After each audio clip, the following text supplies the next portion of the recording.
Nous sommes toujours en direct sur TV Finance et Boursorama.com. Bienvenue à vous. Si vous nous rejoignez sur ce plateau, il est 9h01 et on va faire un point sur le CAC 40 qui ouvre ce matin à plus 0,76% et à 4984 points. Et pour analyser tout ça, nous retrouvons Christophe Douane, cofondateur de Youdou.fr, une fintech innovante dans la gestion de patrimoine. Bonjour Christophe.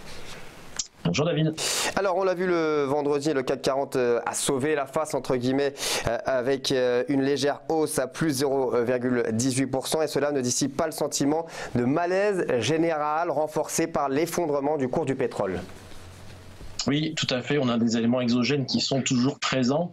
On a passé une semaine dernière, on a été quand même sur les marchés européens, en tout cas plus résilients que les marchés américains, ça c'est sûr. Force est de constater quand même, on a toujours ces incertitudes et cette pression sur les marchés due à plein d'éléments qu'on connaît et qui n'ont toujours pas bougé, c'est-à-dire les relations sino-américaines, le Brexit, bon, c'est en train de se calmer un petit peu de ce côté-là, mais on a aussi le pétrole. Voilà, il y a tout un tas d'éléments qui viennent continuer à peser sur les marchés, générer de l'incertitude. Et l'incertitude, on sait bien que les marchés pas ça. Donc aujourd'hui ça pèse toujours. Et puis alors, également le G20 la semaine prochaine. J'ai envie de dire des supports et des résistances qui sont à surveiller du côté du CAC, en tout cas pour aujourd'hui. Après une semaine un petit peu difficile, on est venu encore une nouvelle fois en appui sur la zone des 4900 la semaine dernière. On a sauvé in extremis encore cette zone. On remarque d'ailleurs comme ça qu'on a une présence des acteurs relativement importante sur cette zone des 4900.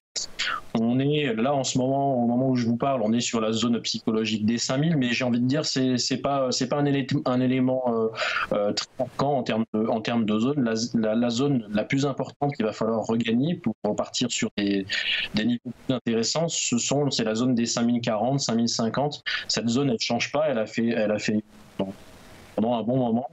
Et en tout cas, à moyen terme, moyen terme, la zone des 5224 est la zone à regagner pour retrouver un sentiment positif.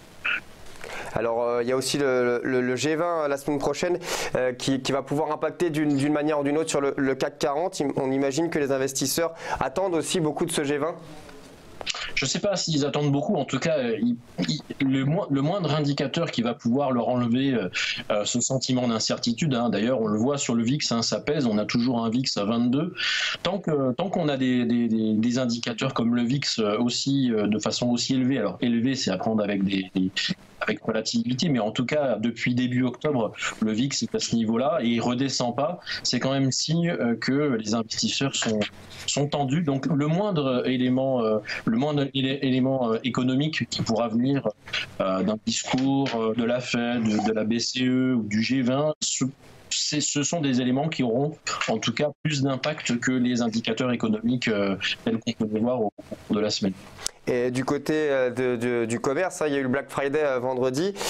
On attendait beaucoup, même si en France, c'est beaucoup d'importations des États-Unis, on le sait. Est-ce que le Black Friday et aussi l'approche des fêtes peut impacter également sur le CAC 40 ? Oui, automatiquement, tous ces éléments qui vont venir alimenter et faire baisser le niveau d'incertitude ou pourront automatiquement influer sur le cours du CAC, mais aussi bien positivement que négativement. Et il y a plein de petits rendez-vous comme ça. Cet après-midi, d'ailleurs, il y a un discours de Mario Draghi qui pourrait éventuellement être regardé entre les lignes pour voir ce qui peut être impliqué. Pareil pour la Fed jeudi avec les minutes. Et puis, cette semaine, elle est rythmée beaucoup au rythme des indicateurs concernant la consommation. Donc, je pense qu'ils seront aussi regardés courant de la semaine. Très bien, merci beaucoup Christophe Douane, je rappelle cofondateur de Youdou.fr, une fintech innovante dans la gestion de patrimoine. Merci d'avoir été avec nous, on marque une petite pause et on passe au Market Movers.